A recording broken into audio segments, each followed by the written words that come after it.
강원도 철원군 최전방 인근 계곡.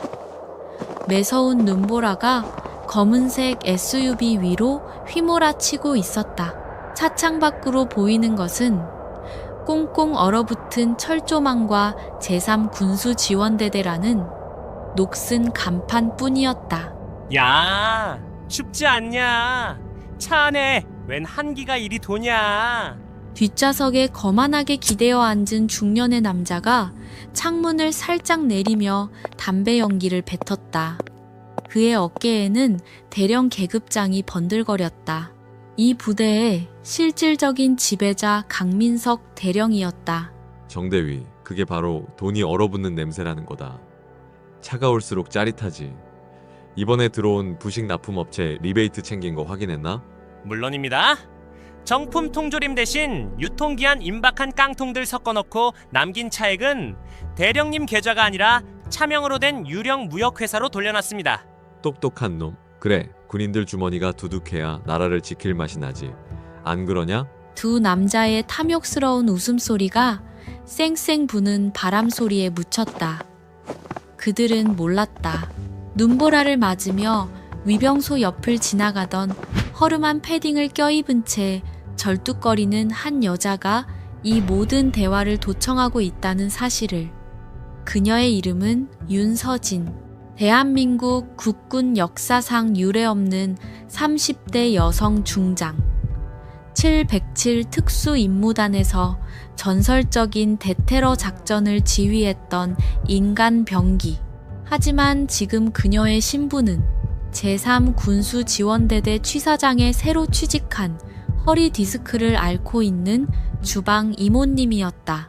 서진은 눈이 쌓인 낡은 방안모를 푹 눌렀으며 위병소를 통과했다.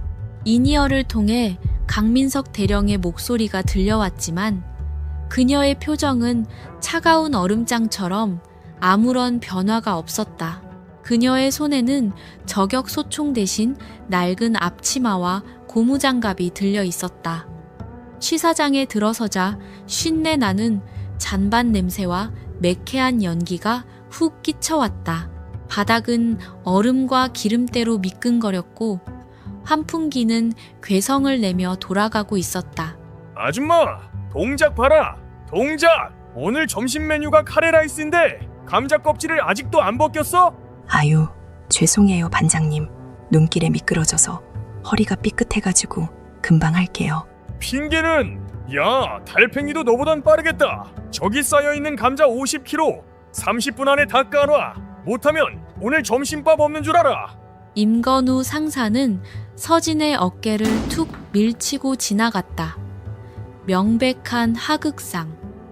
아니, 지금 신분으로 따지면 당연한 위계 질서였다. 하지만 서진의 눈매가 찰나 매서운 맹수처럼 번뜩였다. 707 시절 같았으면 저 손목은 이미 산산조각 났을 것이다. 차마 윤서진, 넌 지금 별 셋이 아니라 감자 까러 온 아줌마야. 그녀는 깊게 숨을 들이쉬고 감자칼을 집어들었다. 그녀의 손이 보이지 않을 속도로 움직이기 시작했다. 휙휙, 경쾌한 마찰음이 터져 나왔다. 울퉁불퉁한 감자들이 일정한 두께로 껍질이 벗겨져 나가는 데는 15분이 채 걸리지 않았다. 조리병 하나가 입을 떡 벌리고 다가왔다. 와, 이모님, 솜씨가 장난 아니신데요. 무슨 기계 같아요. 호호, 식당 일을 오래 해서 그래. 총각, 내가 예전에 백반집에서 10년을 일했거든. 서진이 사람 좋은 미소를 지으며 이마에 땀을 닦았다. 그때 식당 뒷문이 벌컥 열리며 군화 발소리가 요란하게 울렸다. 아까 차에서 봤던 정대위가 들어왔다. 그의 뒤로 병사 2명이 무거운 김장 배추 박스를 낑낑대며 나르고 있었다. 이 임상사. 이거 이번에 특별히 들여온 물건이다. 창고 안쪽에 잘 박아놔. 애들 주지 말고 간부 전용으로만 빼돌려. 충성. 알겠습니다, 정대위님. 근데 저 박스 밑으로 빨간 핏물 같은 게 자꾸 새어나오는데요. 아씨, 김치 국물이잖아. 그냥 대충 닦아서 냉동 창고에 처박아. 그리고 저 촌스러운 아줌마는 누구야? 정대위의 시선이 서진에게 꽂혔다. 그는 마치 쓰레기를 보듯 서진을 위아래로 훑어보더니 다가와 군화발로 서진이 까놓은 뽀얀 감자가 담긴 바구니를 툭 찼다. 감자들이 더러운 바닥으로 우르르 쏟아졌다. 서진의 손에 들린 감자칼이 미세하게 떨렸다. 분노 때문이 아니었다. 단 일격에 아킬레스건을 끊을 수 있는 각도가 너무나도 선명하게 보였기 때문이다. 야! 아줌마, 여기 외부인 출입 금지야. 누가 채용했어? 신원조회는 확실한 거야? 스파이 아니야? 저 임상사님 소개로 일하게 됐는데요. 입에 풀칠하려고 온 건데 스파이라니요. 쨍! 꼬락서니가 마음에 안 드네. 쥐새끼 같은 표정을 하고 있어. 야! 임상사! 이 아줌마 감시 잘해. 요즘 헌병대 놈들이 냄새 맡고 돌아다닌다는 소문이 있으니까. 정대위가 바닥에 침을 뱉고는 돌아섰다. 그 순간 서진의 눈이 정대위의 외투 주머니에 머물렀다. 볼펜형 소형 녹음기가 꽂혀 있었다. 그리고 그의 뒷주머니에 살짝 삐져나온 빳빳한 돈다발. 단서는 생각보다 가까이 있군. 그날 밤 모두가 잠든 시각. 취 사장 뒤편 보일러실. 서진은 낡은 털바지를 벗고 하얀색 설상 위장 전술복으로 갈아입었다. 그녀의 눈빛은 낮에 순박한 아줌마와는 180도 달랐다. 서늘하고 날카롭고 치명적이었다. 그녀는 손목에 찬 통신기를 켰다. 여기는 마더. 잠입 완료. 타깃 확인. 부패 규모는 예상보다 심각함. 단순 비리를 넘어 군용품 밀반출 및 불법 무기 거래 정황까지 포착됨. 라저 마더. 보안이 철통 같습니다. 들키면 즉시 사살될 수도 있습니다. 지원 병력은 대기 중이니 신호 주십시오. 지원은 필요 없다. 내부 청소는 조용히 끝내는 게 원칙이야. 오늘 밤 놈들의 비밀 장부를 확보하겠다. 서진은 환풍구를 뜯어내고 소리 없이 눈보라 속으로 사라졌다. 칠흑 같은 어둠 속 그녀는 눈 덮인 연병장을 그림자처럼 가로질러 대대장실이 있는 본청 건물을 향해 달렸다. CCTV의 사각지대를 정확히 짚어내며 움직이는 그녀의 동작은 한 마리 설표처럼 우아했다. 본청 건물 2층, 불 꺼진 대대장실, 잠긴 문을 특수픽으로 3초 만에 따고 들어갔다. 책상 위에는 고급 와인병이 굴러다녔고 벽에 걸린 작전지도 대신 해외 고급 부동산 팜플렛이 널려 있었다. 그녀가 책장 뒤쪽으로 다가가려는 찰나 복도에서 군화 발소리가 들려왔다. 그래서 내가 그 녀석들을 확실히 처리하라고 했잖아. 강민석 대령의 목소리였다. 누군가와 통화를 하며 집무실로 다가오고 있었다. 피할 곳은 마땅치 않았다. 서진의 시선이 두꺼운 벨벳 커튼 뒤로 향했다. 문고리가 돌아갔다. 철컥. 문이 열리고 불이 켜졌다. 강대령은 전화를 끊으며 들어와 소파에 몸을 던졌다. 아, 피곤해. 정대위. 예, 대령님. 그 새로운 취사장 아줌마 말이야. 뭔가 찜찜해. 뒷조사 다시 해봐. 냄새가 나. 아주 고약한 짐승의 피비린내가 난다고. 커튼 뒤 그림자 속에 숨죽이고 서 있던 서진은 입술을 깨물었다. 본능적인 감각이 뛰어난 놈들이다. 이 작전 생각보다 만만치 않겠어. 그때 정대위가 킁킁거리며 코를 벌름거렸다. 대령님, 방 안에 낯선 세제 냄새 같은 게 나지 않습니까? 정대위의 손이 천천히 허리춤의 권총으로 향했다. 서진은 숨소리조차 멈췄다. 그녀의 손에는 어느새 뾰족한 쇠꼬챙이 하나가 들려 있었다. 낮에 주방에서 챙겨둔 유일한 무기였다. 긴장감이 팽팽하게 당겨진 활시위처럼 공간을 채웠다. 과연 대한민국 최연소 여성 중장 윤서진은 이 위기를 어떻게 넘길 것인가? 쥐새끼가 들어왔나? 정대위의 목소리가 서늘하게 방안을 갈랐다. 그는 허리춤에 권총 그립을 꽉 쥔 채 천천히 서진이 숨어있는 커튼 쪽으로 발걸음을 옮겼다. 군화굽이 바닥을 짓누르는 소리가 서진의 귓가에 천둥처럼 울렸다. 저벅, 저벅. 그 소리는 단순한 발걸음이 아니라 죽음이 다가오는 카운트다운이었다. 서진은 꼬챙이를 역수로 쥐었다. 심장 박동조차 의지대로 늦췄다. 707 시절 자결하는 사막에서 모래를 뒤집어 쓰고 사이를 버텼던 인내심이 그녀를 지탱하고 있었다. 정대위가 커튼 자락을 잡았다. 그 찰나 서진의 왼손이 주머니 속에 있던 작은 클립 하나를 튕겼다. 손목의 스냅만을 이용한 보이지 않는 투척. 클립은 반대편 책상 쪽 구석에 놓인 빈 와인잔을 정확히 맞췄다. 쨍그랑. 정막 속에서 들린 소음은 마치 폭음처럼 컸다. 저기군. 꼼짝마. 그가 책상을 향해 쇄도하는 그 짧은 1초의 틈. 서진에게는 영겁과도 같은 기회였다. 그녀는 유령처럼 커튼 뒤에서 빠져나와 강민석 대령이 앉아있는 소파의 등받이 뒤 사각지대로 미끄러지듯 몸을 낮췄다. 움직임에는 소리가 없었다. 공기의 흐름조차 거스르지 않는 완벽한 은신술이었다. 뭐야, 정대위. 너무 예민한 거 아니야? 쥐새끼라도 지나간 거겠지. 눈도 오고 꿀꿀한데 자꾸 분위기 잡지 마라. 그보다 물건은 확실한 거지? 내일 밤 부산항에서 일본 쪽 중간책이 물건 받으러 온다고 했어. 이번엔 양이 꽤 되잖아. 눈도 오고 꿀꿀한데 자꾸 분위기 잡지 마라. 그보다 물건은 확실한 거지? 내일 밤 부산항에서 일본 쪽 중간책이 물건 받으러 온다고 했어? 이번엔 양이 꽤 되잖아. 좋아. 창부는 여기 있다.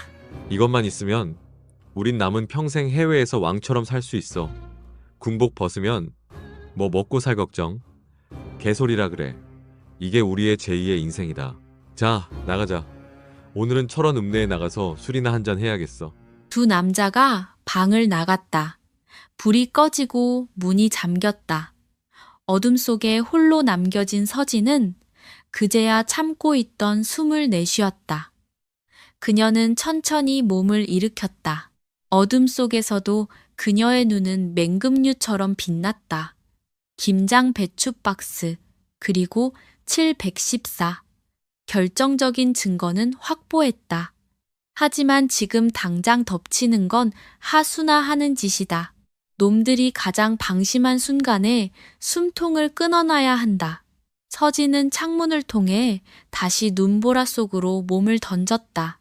다음 날 아침, 눈은 그쳤지만 연병장의 살얼음은 녹지 않았다.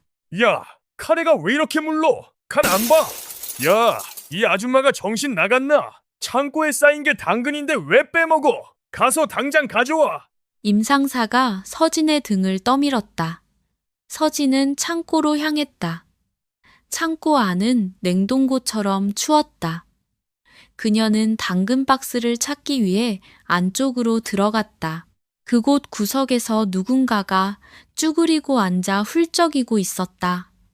앳된 얼굴의 병사였다. 명찰에는 일병 송지훈이라고 적혀 있었다. 그는 꽁꽁 언 생라면을 허겁지겁 씹어 먹으며 눈물을 흘리고 있었다. 서진이 다가가자 송지훈 일병은 화들짝 놀라며 라면을 등 뒤로 숨겼다. 죄송합니다. 훔치려던 게 아니라 너무 배가 고파서. 먹어, 총각. 아무한테도 말 안 할 테니까. 고맙습니다. 이모님, 진짜 고맙습니다. 천천히 먹어. 체하겠다. 근데 왜 밥을 못 먹었어? 정대위님이 제 식판을 쓰레기통에 처박으셨습니다. 아픈 여동생이 보내준 편지를 읽고 있었는데 군기 빠졌다고 기분 나쁘다고. 걱정 마. 내가 다신 밥 굽는 일 없게 해줄게. 그리고 그 나쁜 놈 벌 받을 거야. 곧. 그녀의 목소리에는 확신이 담겨 있었다. 그때 창고 밖에서 정대위의 목소리가 들려왔다. 어이, 거기 쥐새끼 한 마리 숨어 있지? 나와. 서진과 지훈이 동시에 굳었다. 정대위가 창고 문을 발로 차며 들어왔다. 그의 뒤에는 덩치 큰 상병 2명이 몽둥이를 들고 서 있었다. 송지훈, 너 취사 지원 가라고 했지? 감히 명령 불복종하고 여기서 몰래 전화질이야? 정대위가 지훈의 멱살을 잡고 끌어냈다. 지훈이 쥐고 있던 낡은 휴대전화가 바닥에 떨어졌다. 이건 또 뭐야? 영내 휴대전화 반입 금지 몰라. 어떤 새끼가 빌려줬어? 정대위의 시선이 서진에게 꽂혔다. 아줌마냐? 이 오지랖 넓은 아줌마가 감히 내 부대원 기강에 끼어들어. 정대위가 손을 들어 올려 서진의 뺨을 올려붙이려 했다. 서진은 피하지 않았다. 지금 피하면 지훈이 더 다친다. 짝! 매서운 파열음이 창고 안에 울렸다. 서진의 고개가 돌아갔다. 입안이 터져 비릿한 피맛이 느껴졌다. 이모님! 지훈이 비명을 지르며 정대위의 다리를 붙잡았다.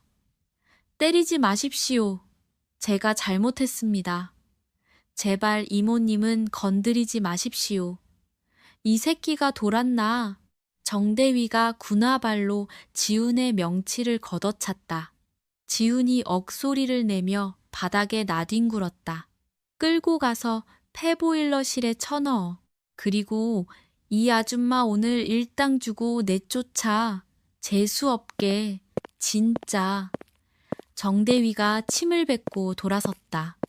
상병들이 지훈을 질질 끌고 나갔다. 바닥에 쓰러진 서진은 입가의 피를 손등으로 쓱 닦아냈다. 안경 너머 그녀의 눈동자는 이제 더 이상 선량한 아줌마의 것이 아니었다. 그것은 타깃을 확정한 스나이퍼의 눈이었다. 정태진 대위, 너는 오늘 선을 넘었다. 서진은 주머니 속의 통신기를 움켜쥐었다. 더 이상의 잠입 조사는 무의미했다.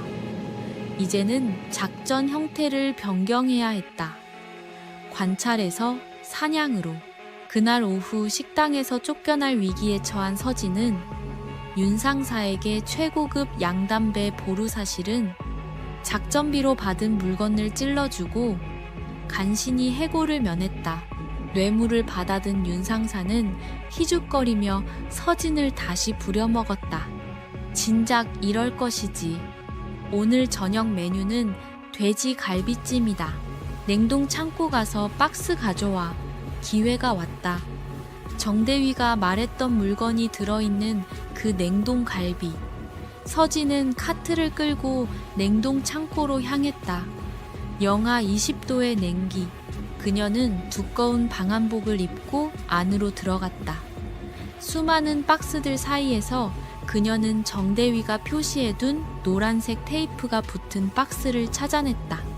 박스를 뜯자 꽁꽁 언 핏빛 뼈들이 쏟아져 나왔다. 서진은 단검을 꺼내 갈비의 틈새를 갈랐다. 고기 대신 진공 포장된 눈부신 돌멩이들이 쏟아져 나왔다. 밀수 다이아몬드였다. 그녀가 증거 확보를 위해 소형 카메라로 사진을 찍으려는 순간 끼익 냉동 창고에 육중한 철문이 닫히는 소리가 들렸다. 서진이 고개를 돌렸을 땐 이미 늦었다. 문은 외부에서 잠겼고 창고 안에 불이 꺼졌다. 완벽한 어둠, 그리고 맹렬한 추위. 스피커를 통해 변조된 목소리가 흘러나왔다. 쥐새끼가 보석을 너무 좋아하면 덫에 걸리는 법이지. 거기서 얼어 쫌져라. 정대위였다. 함정이었다. 놈들은 처음부터 서진을 의심하고 있었고 그녀가 미끼를 물 때까지 기다린 것이다. 영하 20도. 체온이 떨어지는 속도는 빠르다. 일반인이라면 3시간 안에 저체온증으로 사망할 것이다. 하지만 그들은 몰랐다. 갇힌 여자가 혹한기 훈련을 밥 먹듯이 하고 알래스카 빙하에서도 살아남은 윤서진이라는 사실을. 서진은 어둠 속에서 조용히 웃었다. 차라리 총을 쏘지 그랬어. 추이는 내 친구인데 말이야. 그녀는 냉동된 소고기 박스들을 쌓아 바람을 막을 이글루 형태의 벙커를 만들기 시작했다. 그리고 품 안에서 손전등을 꺼냈다. 이 냉동 창고에는 대형 환풍구가 하나 있다. 그곳을 뚫으면 밖으로 나갈 수 있다. 하지만 높이가 맨손으로는 불가능하다. 서진의 시선이 천장에 매달린 고기 거리용 체인에 꽂혔다. 그리고 그녀의 손에는 튼튼한 가죽 벨트가 들려 있었다. 10분. 탈출하는데 걸리는 시간. 이제 사냥감이 사냥꾼을 물러갈 차례였다. 야, 조용하지 않냐?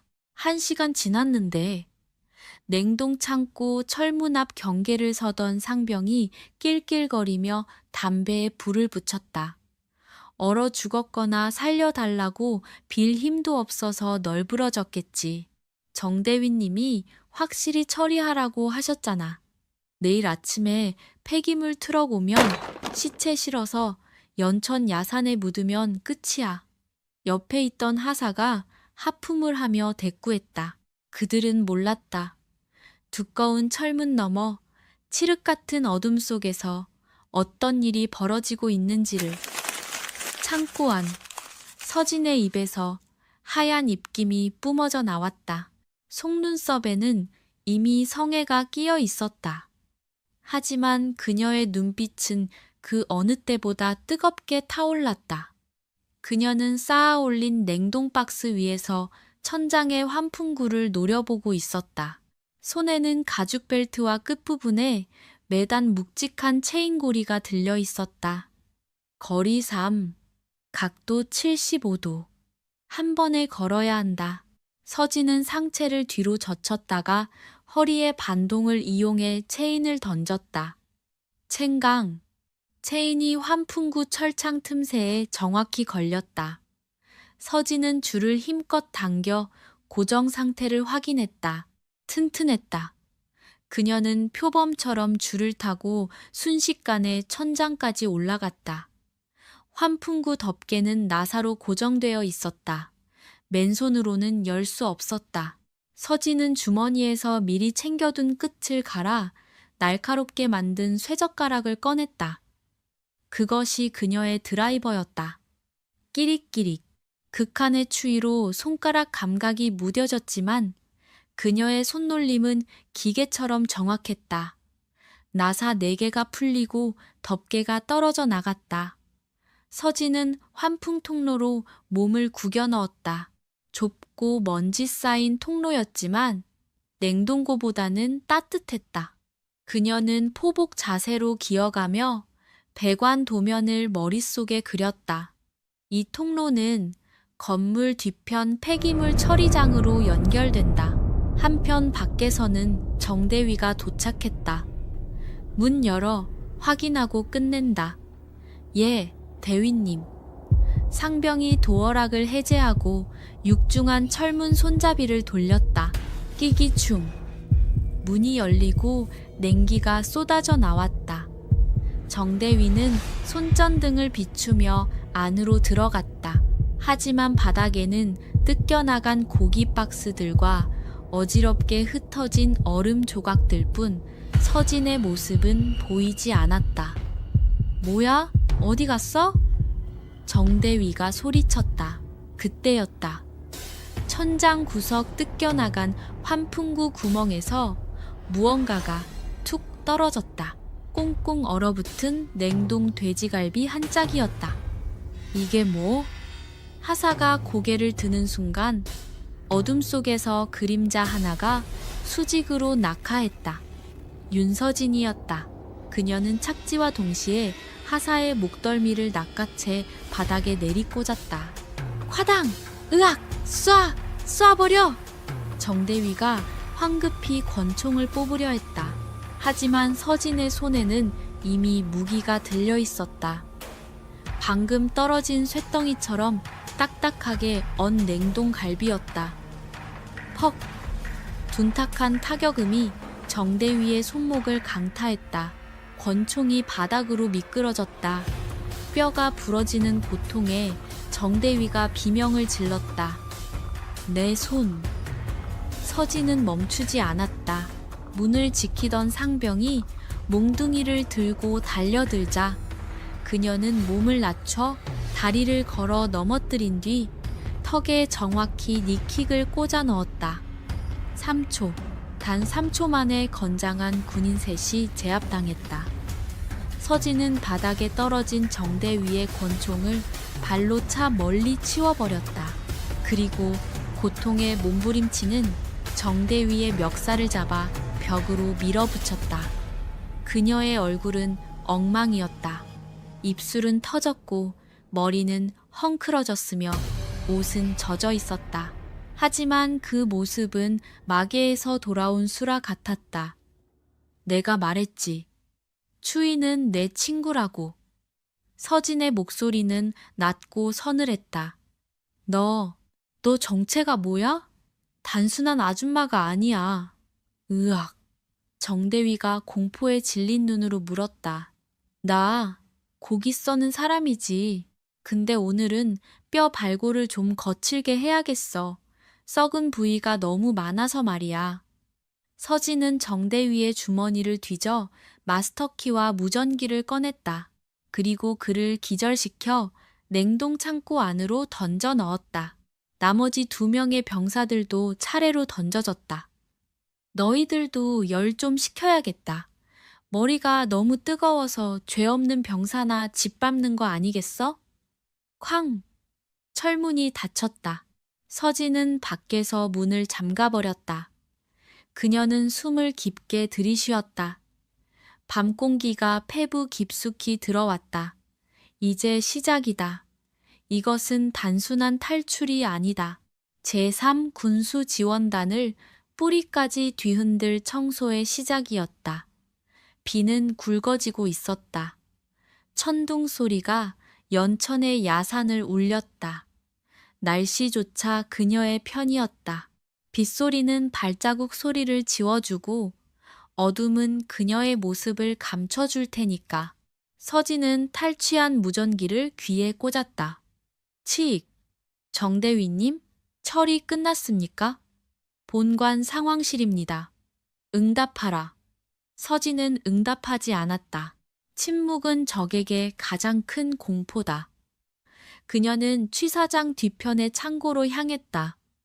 그곳에 자신의 장비 가방을 숨겨두지는 못했지만 취사장은 그 자체로 그녀의 무기고였다. 어두운 취사장 안. 서진은 조리도구함을 열었다. 날이 선 소방도끼, 고기 다지는 망치, 그리고 긴 사시미 칼. 그녀는 허리춤에 튼튼한 앞치마로 칼집을 만들어 무기들을 고정했다. 그리고 끓고 있는 대형 솥에 곰탕 국물과 밀가루 한 포대를 챙겼다. 훌륭한 화생방 무기이자 덫이 될 것이다. 그때 무전기에서 다급한 목소리가 들려왔다. 비상, 비상. 냉동 창고 쪽 연락 두절. 전 병력 무장하고 집합해. 강민석 대령님 지시사항이다. 쥐새끼 한 마리도 놓치지 마. 사이렌 소리가 울리기 시작했다. 서치라이트 불빛이 연병장을 훑었다. 하지만 서진의 목표는 탈출이 아니었다.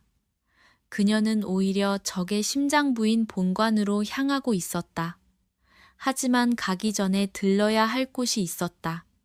외곽의 폐 보일러실. 아까 끌려간 지훈이 그곳에 있다. 서진은 빗속을 뚫고 보일러실 건물 뒤쪽으로 우회했다. 경비 초소에는 2명의 병사가 서 있었다. 서진은 바닥의 진흙을 얼굴과 팔에 발라 위장했다. 그리고 빈 캔 하나를 초소 반대편 풀숲 쪽으로 던졌다. 누구냐? 병사들의 시선이 돌아간 순간 서진은 빗물처럼 흐르듯 다가가 한 병사의 뒤에서 입을 막고 경동맥을 눌렀다. 소리 없는 제압, 쓰러지는 병사를 부드럽게 눕히고 돌아서는 다른 병사의 목덜미에 수도를 꽂았다. 윽! 단말마와 함께 두 번째 병사도 쓰러졌다. 서진은 녹슨 자물쇠를 부수고 보일러실 안으로 들어갔다. 매캐한 기름 냄새. 차가운 파이프 옆에 지훈이 웅크리고 있었다. 얼굴은 멍투성이었고 교복처럼 입고 있던 활동복은 찢어져 있었다. 지훈아. 작은 속삭임에 지훈이 힘겹게 고개를 들었다. 눈이 퉁퉁 부어 앞이 잘 보이지 않는 듯 했다. 아, 이모님? 어떡해. 밥 먹으러 가자. 여기서 나가야지. 서진이 묶인 밧줄을 풀었다. 지훈은 다리가 풀려 주저앉았다. 서진은 그를 부축해 일으켰다. 이모님, 도망가세요. 저 사람들 진짜 군인 아니에요. 깡패들이 섞여 있어요. 알아. 그래서 혼내주러 왔어. 너 걸을 수 있겠니? 지훈이 이를 악물고 고개를 끄덕였다. 네, 갈 수 있습니다. 좋아. 넌 여기서 기다려. 내가 길을 뚫을게. 내 신호가 떨어지면 뒷산 쪽 배수로로 뛰어. 거기 가면 내 동료들이 널 보호해 줄 거야. 서진은 미리 연락해둔 UDT 동료들에게 지훈의 픽업 좌표를 전송해둔 상태였다. 그때 밖에서 수십 개의 발자국 소리가 들려왔다. 포위됐다. 안에 있는 거 다 안다. 나오지 않으면 발포하겠다. 확성기를 든 강민석 대령의 목소리였다. 그는 비옷을 입고 사병들을 방패막이로 세운 채 소리치고 있었다. 서진은 피식 웃었다. 발포? 민간인. 그것도 취사장 아줌마에게 총을 쏘라고 명령한다. 병사들의 눈빛은 흔들리고 있었다. 서진은 지훈을 구석 안전한 곳에 숨겼다. 그리고 문 앞에 섰다. 그녀는 양손에 펄펄 끓는 곰탕 국물통과 밀가루 포대를 꽉 쥐었다. 파티를 시작하지. 서진이 문을 박차고 나갔다. 동시에 그녀는 곰탕 국물을 병사들의 발밑으로 확 뿌리고 밀가루를 허공에 흩날렸다. 으아, 뜨거워. 눈이 안 보여. 펄펄 끓는 국물과 하얀 밀가루가 빗물과 섞여 병사들의 시야를 가리고 진영을 무너뜨렸다. 당황한 선두그룹 병사들이 도미노처럼 미끄러져 넘어졌다. 현장은 순식간에 아수라장이 되었다. 총성은 울리지 못했다. 아군이 뒤엉킨 상황에서 발포는 불가능했다. 그 틈을 타 서진은 안개 속의 표범처럼 강대령이 있는 지휘 차량 쪽으로 파고들었다. 그녀의 손에는 소방도끼가 들려 있었다. 도끼 자루로 막아선 병사들의 손목과 어깨를 가격하며 전진했다. 그녀는 절대 병사들의 급소를 찌르지 않았다. 그들은 명령에 따르는 죄 없는 아이들이니까. 하지만 간부들은 달랐다. 강대령을 호위하던 소령 하나가 권총을 뽑아 들었다. 서진은 달리던 탄력을 이용해 슬라이딩하며 소령의 무릎을 걷어찼다. 우지끈. 소령이 비명을 지르며 쓰러지자 서진은 그의 권총을 낚아채 분해해버렸다. 강대령의 눈이 휘둥그레졌다. 눈앞의 여자는 밥집 아줌마가 아니었다. 특수부대원보다 더 빠르고 잔혹한 괴물이었다. 막아! 뭐해? 전연 막으라고. 강대령이 뒷걸음질 치며 차 안으로 도망치려 했다. 하지만 서진이 던진 고기 망치가 정확히 차 유리창을 박살냈다. 쨍그랑 쏟아지는 파편에 강대령은 공포에 질려 엉덩방아를 더 썼다. 그러나 그 순간 어둠 속에서 검은색 방탄 SUV 세 대가 미끄러지듯 들어와 멈췄다. 문이 열리고 전술 장비로 무장한 덩치 큰 남자들이 쏟아져 나왔다. 손에는 진압봉과 자동소총, 그리고 섬광탄이 들려 있었다. 사설 경비업체로 위장한 용병들, 물건을 받으러 온 그들이 상황을 정리하러 개입한 것이다. 대령님, 이게 무슨 총극입니까? 고작 아줌마 하나 처리를 못해서 우리까지 나서게 합니까?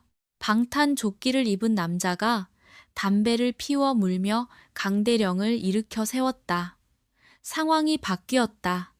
어설픈 병사들이 아닌 사람을 죽이는 데 익숙한 전문 살인마들이 등장했다. 수는 20명. 서진은 소방도끼를 고쳐 쥐었다. 빗물이 그녀의 얼굴을 타고 흘러내렸다. 군부대 짬밥 먹으러 온 손님치고는 매너가 꽝이네. 제3군수지원단 간부식당. 밖은 난장판이었지만 이곳은 딴 세상처럼 평온했다.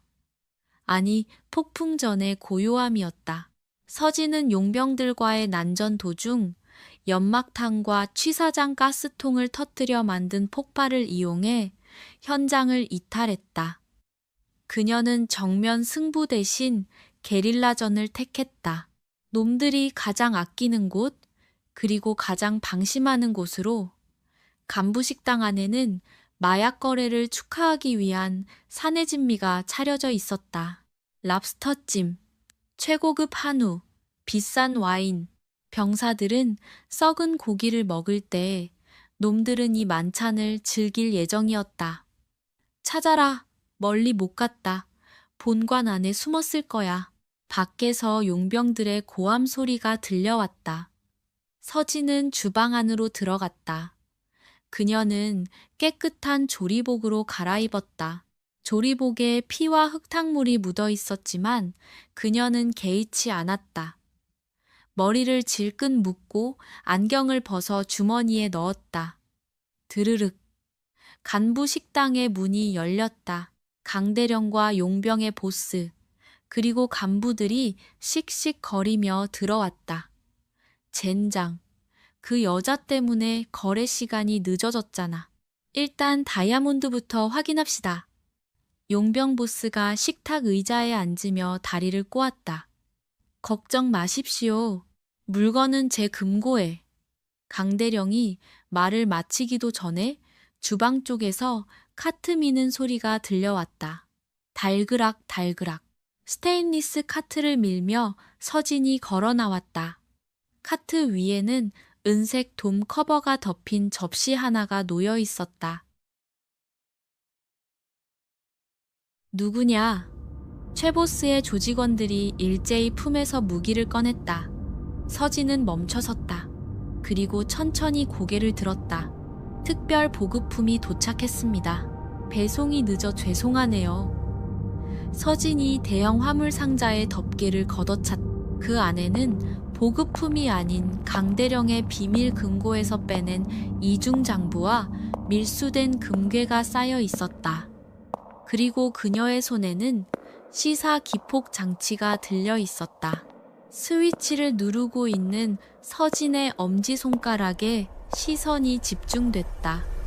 창고 안이 얼어붙었다. 너 언제 창고를? 강 대령의 얼굴이 사색이 되었다. 이게 너희들의 마지막 거래야. 기폭제 놓으면 너도 죽어. 최보스가 자리에서 벌떡 일어났다. 군인은 죽을 각오로 임무를 수행하지. 근데 너희 같은 돈벌레들은 어떨까? 목숨 내놓고 금괴 지킬 수 있겠어? 서진의 눈빛은 흔들림이 없었다. 광기마저 서려 있는 그 눈빛에 압도된 건 총칼을 든 남자들이었다. 그때 강 대령이 눈짓을 했다. 뒤쪽에 숨어있던 정대위가 서진의 등 뒤를 노리고 소음기 달린 총을 겨눴다. 탕! 총성이 울렸다. 하지만 쓰러진 건 서진이 아니었다. 환풍구에 매복했던 스나이퍼의 총탄이 정대위의 다리를 꿰뚫었다. 창고 벽면이 폭약으로 무너지며 연막탄과 함께 검은 옷을 입은 요원들이 들이닥쳤다. 707 특수 임무단이다. 전원 무기 버리고 투항해. 밖에서 장갑차 엔진 소리가 건물을 진동시켰다. 레이저 포인터가 창고 안을 어지럽게 비췄다. 서진은 그제야 기폭 장치를 주머니에 넣으며 씩 웃었다. 내 친구들이 등장 스케일이 좀 커서 상황은 순식간에 종료되는 듯 했다. 특임 대원들이 조직원들을 제압하고 간부들을 무장 해제시켰다. 하지만 강대령은 보이지 않았다. 혼란을 틈타 비밀 통로로 사라진 것이다. 중장님, 괜찮으십니까? 무너진 벽을 넘어온 이 팀장이 서진에게 달려와 경례했다. 경례하지 마. 나 지금 취사병이야. 강 대령은 통로로 도망쳤다. 추격해. 아니, 그 쥐새끼는 내가 잡는다. 내 식자재 창고를 더럽힌 대가는 치르게 해야지. 서진은 바닥에 떨어진 쇠파이프를 집어들었다. 그녀는 창고 밖으로 이어진 화물 엘리베이터 쪽으로 향했다. 비가 쏟아지는 야외 적재장. 강대령은 그곳으로 도망쳤을 것이다. 문을 열고 나가자 거센 비바람이 불어왔다. 강대령은 낭떠러지 끝에 서 있었다. 그의 옆에는 지훈이 있었다. 분명 아까 도망치라고 했는데 놈들에게 다시 잡힌 모양이었다. 강대령은 지훈의 목에 칼을 들이밀고 있었다. 오지 마. 다가오면 이 새끼 숨통을 끊어놓겠어. 강대령이 악을 썼다. 벼랑 끝에 몰린 쥐가 고양이를 무는 형국이었다. 지훈은 공포에 질려 떨고 있었다. 이모님, 오지 마세요. 서진은 쇠파이프를 바닥에 떨어뜨렸다. 챙그랑, 네가 원하는 건 나잖아. 그리고 금괴고, 닥쳐. 너 때문에 내 인생이 끝났어. 차 한 대 준비해. 나를 여기서 내보내라고 해. 안 그러면 이놈이랑 같이 떨어질 거니까. 서진은 천천히, 아주 천천히 강대령에게 다가갔다. 두 손을 들어 항복의 표시를 한 채. 강민석, 넌 군인도 아니야. 부하를 고기방패로 쓰는 지휘관. 그건 쓰레기지. 군인 웃기지 마. 세상은 돈이야. 내가 나라 지킨다고 개고생할 때 국가는 나한테 해준 게 없어. 그래서 내가 챙기겠다는데 뭐가 잘못이야? 그의 절규는 찌질하고 추악했다. 거리는 옴. 빗물이 강대령의 시야를 가렸다. 서진은 바닥에 고인 물의 반사를 읽었다. 그리고 자신의 손에 쥐고 있던 묵직한 전술 손전등을 강하게 던졌다. 그것은 강대령의 미간이 아니라 그의 시야를 정면으로 강타하는 강력한 섬광을 뿜어냈다. 갑작스러운 불빛에 시력을 잃은 강대령의 손가락이 움찔하기엔 충분했다. 그 틈을 놓치지 않고 서진이 쇄도했다. 그녀는 강대령의 팔을 꺾어 지훈을 떼어내고 강대령의 멱살을 잡아 거친 엎어치기로 바닥에 꽂아버렸다. 강대령은 비명도 지르지 못하고 기절했다. 서진은 쓰러진 강대령을 내려다보며 말했다. 그리고 밥은 배고픈 사람한테 주는 거야. 배부른 돼지가 훔쳐먹는 게 아니라. 폭풍이 휩쓸고 간 새벽 파주의 야산은 기이할 정도로 고요했다. 간밤의 소란을 잠재운 것은 연병장에 줄지어 들어선 군사 경찰 장갑차들의 엔진 소리뿐이었다. 비에 젖은 아스팔트 위로 포승줄에 묶인 강민석 대령과 비리에 가담한 간부들이 줄줄이 끌려 나오고 있었다. 그들의 표정은 도살장에 끌려가는 소처럼 넋이 나가 있었다. 이 광경을 지켜보는 것은 내무반 창문에 다닥다닥 붙은 병사들의 눈이었다. 그들은 두려움과 호기심, 그리고 알 수 없는 통쾌함이 뒤섞인 표정으로 연병장을 응시했다. 야, 저기 봐. 저거 강대령 아니야? 진짜 잡혀가는 거야? 와, 대박이다. 근데 저 사람들 잡은 게 누구야? 707 특임대라는데. 병사들의 수군거림 속에 장갑차 앞에는 검은색 작전복을 입은 특수부대원들이 도열해 있었다. 그리고 그들 앞 가장 선두에 한 여자가 서 있었다. 찢어진 앞치마, 흙이 묻은 셔츠, 헝클어진 머리칼. 하지만 그녀의 어깨에는 누군가가 가져온 야전 상의가 걸쳐져 있었다. 그 상의의 견장에는 은색으로 빛나는 별 3개, 중장 계급장이 달려 있었다. 취사장 이모 윤서진이었다. 미친. 야, 내 눈이 삐었냐? 저거 취사장 이모 아니야? 별이 3개. 중장? 병사들은 경악했다. 자신들이 밥맛 없다고 투정 부리고 무거운 짐을 나르게 했던 그 아줌마가 군단장급의 고위 장성이라니. 서진은 끌려가는 강 대령을 잠시 바라보다가 몸을 돌려 취사장 쪽으로 향했다. 그녀를 수행하던 707 이팀장이 황급히 따라붙었다. 중장님, 본부로 복귀하셔야 합니다. 의료진 대기 중입니다. 상처가 깊습니다. 이팀장, 지금 몇 시지? 현재 시각 5시 30분입니다. 아침 식사 준비 시간이네. 예? 지금 그게 무슨... 애들 밥은 먹여야 할 거 아니야. 어제 저녁도 제대로 못 먹었어. 부대 지휘관이 잡혀갔다고 병사들까지 굶길 수는 없다. 서진은 단호했다. 그녀는 절뚝거리는 다리를 이끌고 다시 그 냄새나는 취사장으로 들어갔다. 난장판이 된 바닥, 쏟아진 식자재와 깨진 그릇들. 그녀는 묵묵히 고무장갑을 다시 꼈다. 제가 하겠습니다. 중장님, 제발 쉬십시오. 이 팀장과 특임대원들이 안절부절 못하며 나섰지만 서진은 손사래를 쳤다. 너희들이 칼질을 알아?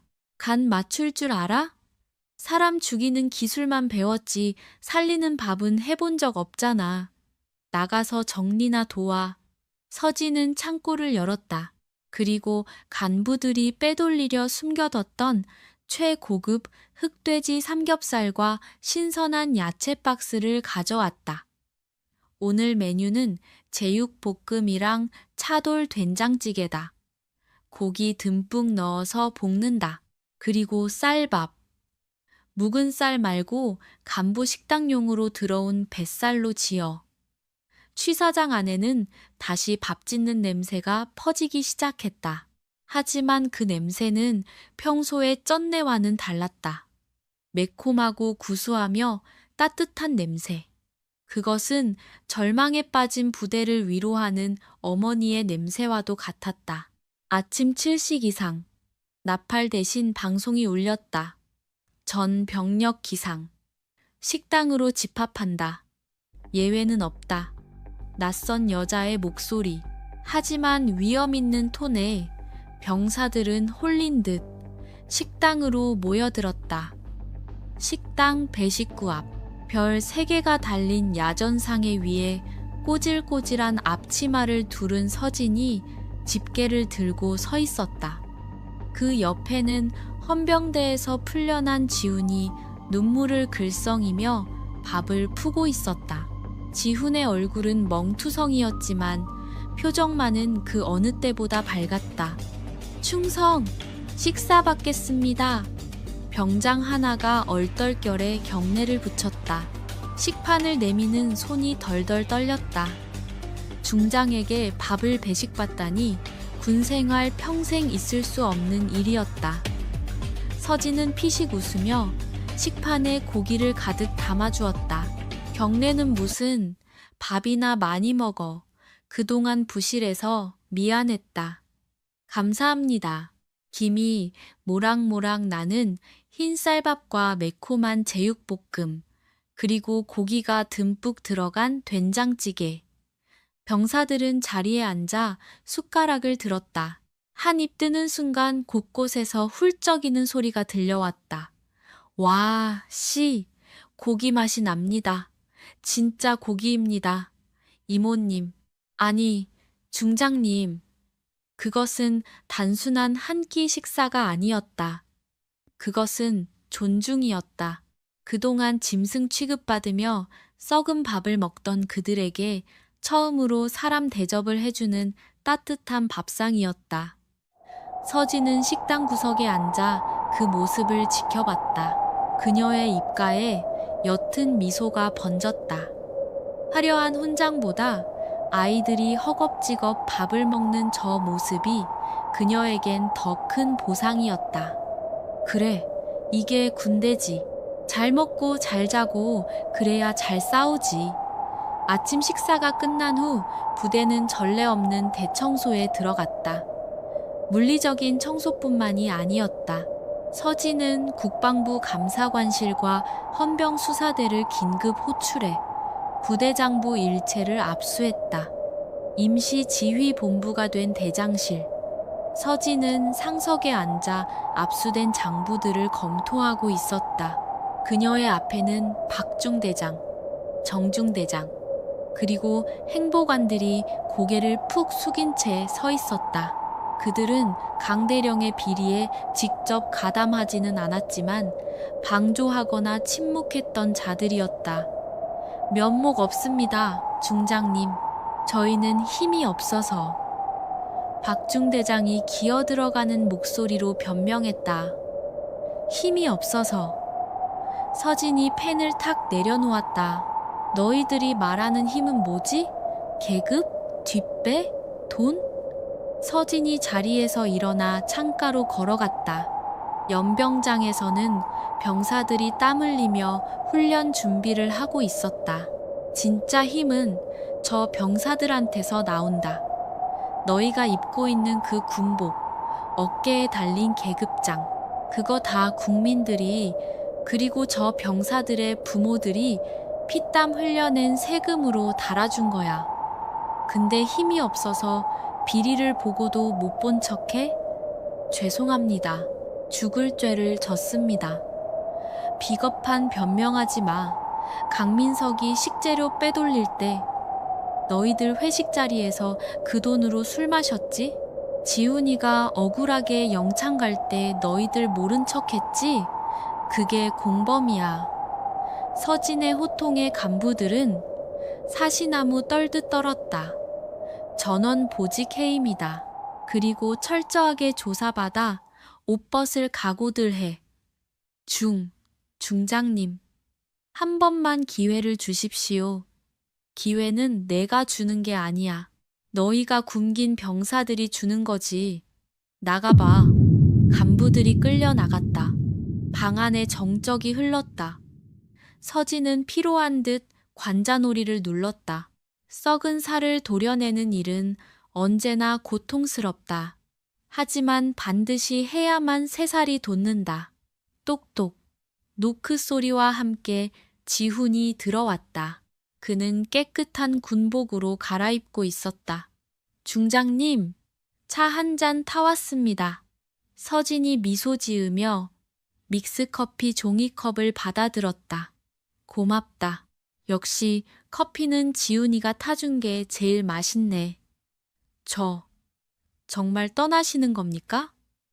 내 임무는 끝났으니까 새로운 대대장이 올 거야.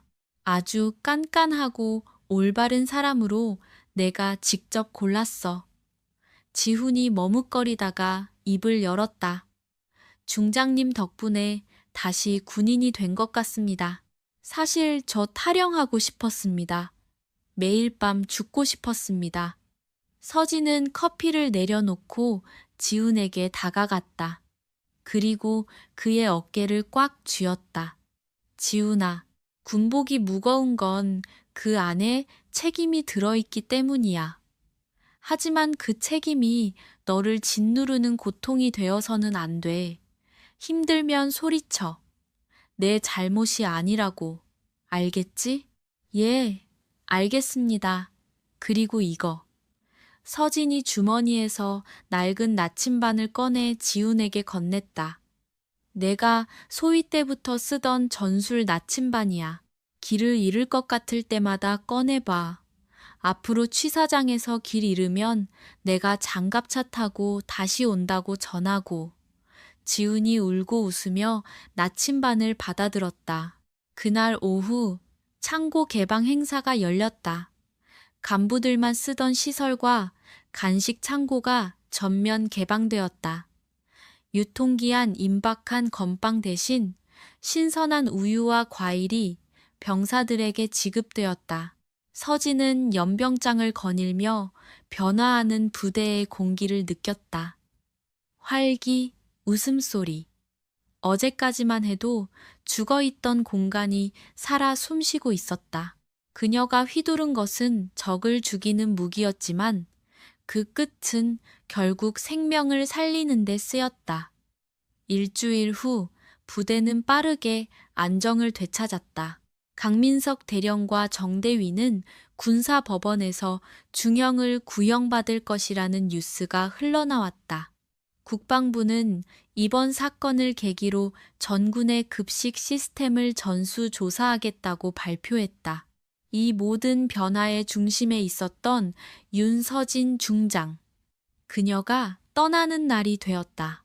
서진은 떠들썩한 환송식을 거부했다.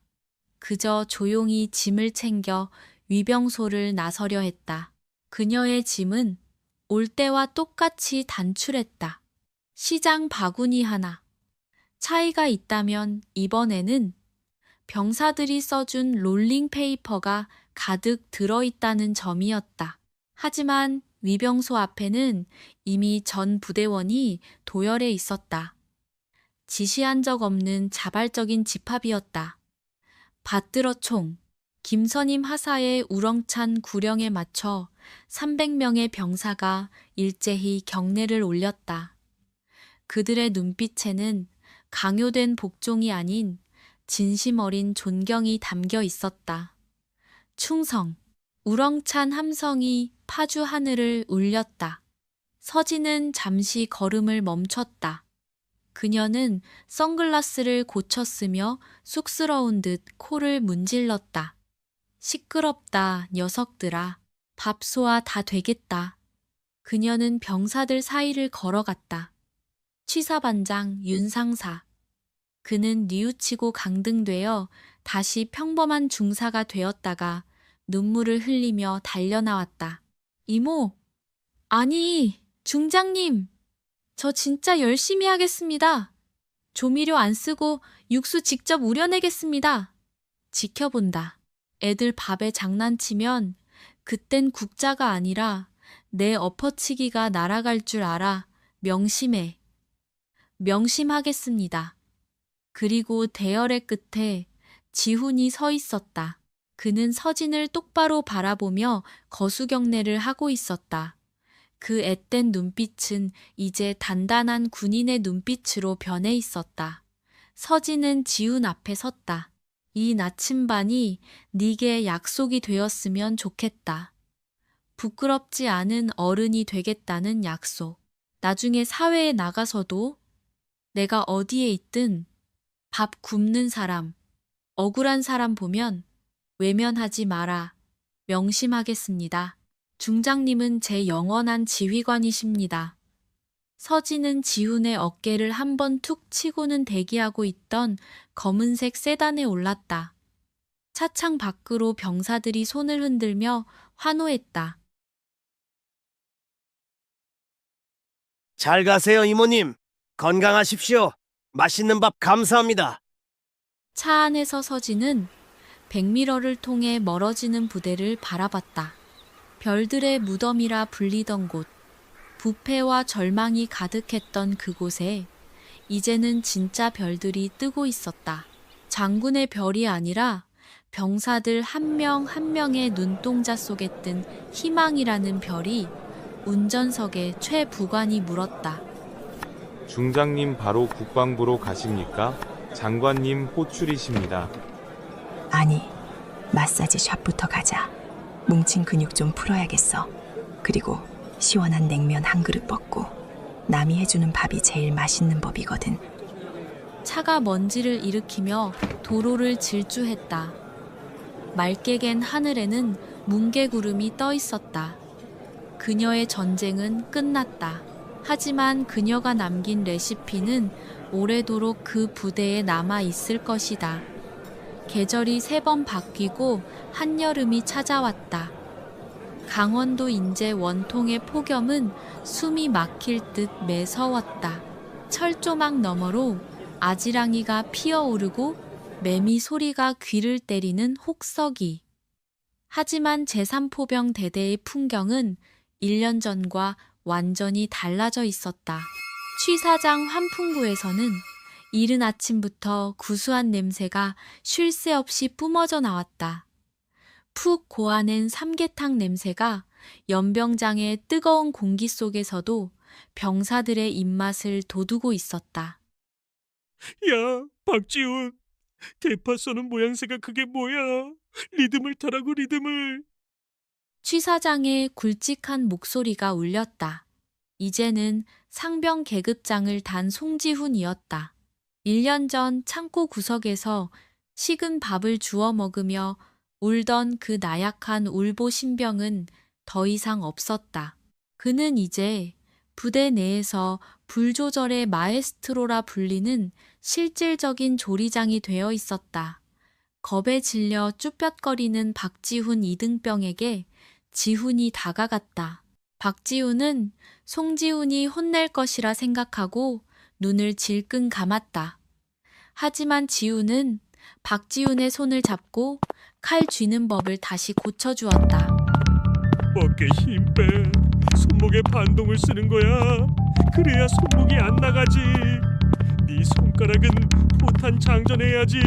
여기서 베이면 쓰겠냐? 감사합니다, 송상병님. 물은 마시고 하냐? 저기 냉장고에 수박 썰어놨으니까 시원할 때 먹고 해. 더운 날 쓰러지면 서러운 법이야. 지훈은 박지훈의 등짝을 두드려 주고는 조리대 한쪽에 놓인 낡은 수첩을 펼쳤다. 표지는 닳고 닳아 너덜너덜해졌고 곳곳에 국물 자국과 기름때가 묻어 있는 수첩. 표지에는 매직으로 투박하게 이렇게 적혀 있었다. 윤서진 중장님의 비밀 레시피 절대 반출 금지. 그것은 부대의 가보였다. 단순한 요리법이 아니었다. 지칠 땐 설탕 1스푼 더. 짜증이 날 땐 시원한 냉국. 병사들이 지쳐 보이면 고기 산더미처럼 쌓아주기. 요리법 옆에는 깨알 같은 메모들이 적혀 있었다. 그것은 병사들을 향한 사랑이자 지휘관이 갖춰야 할 마음가짐에 대한 지침서였다. 점심시간. 식당은 병사들의 웃음소리로 가득 찼다. 새로 부임한 정 대대장은 병사들과 같은 테이블에 앉아 밥을 먹었다. 오늘 삼계탕 국물 진국인데 송상병 실력이 날로 늘어. 이모님, 아니, 그분 레시피 그대로입니다.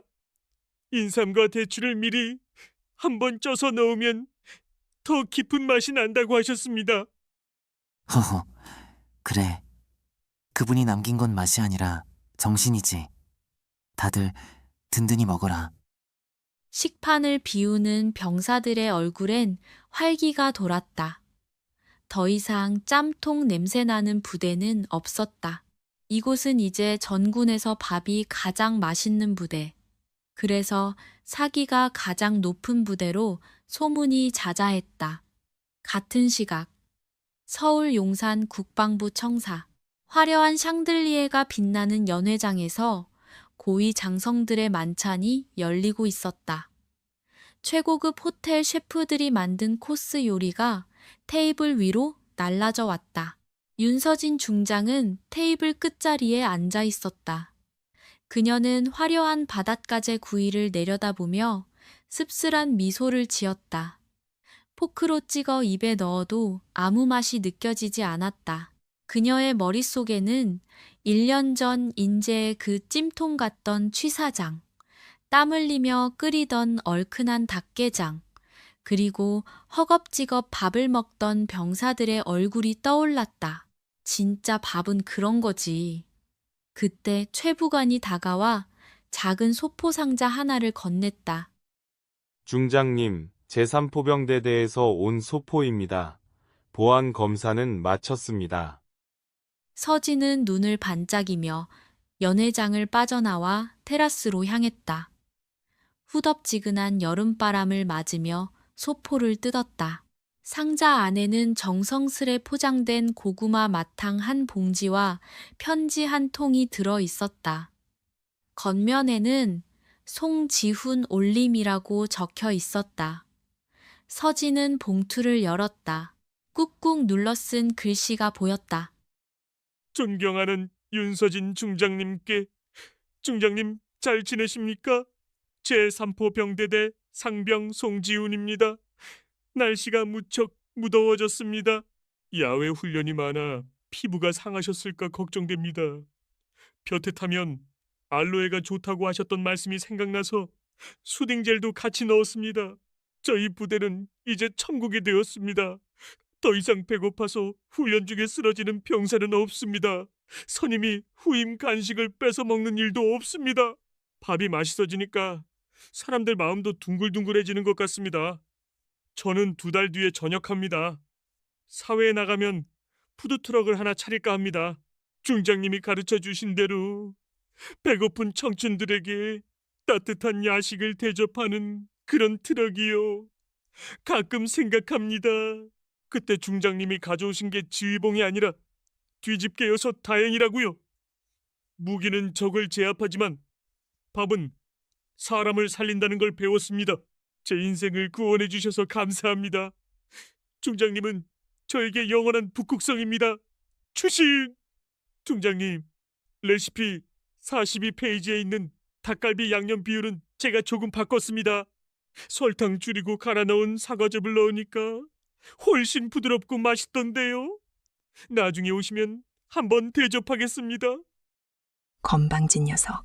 감히 내 황금 레시피를 수정해. 서진은 소리내어 웃음을 터뜨렸다.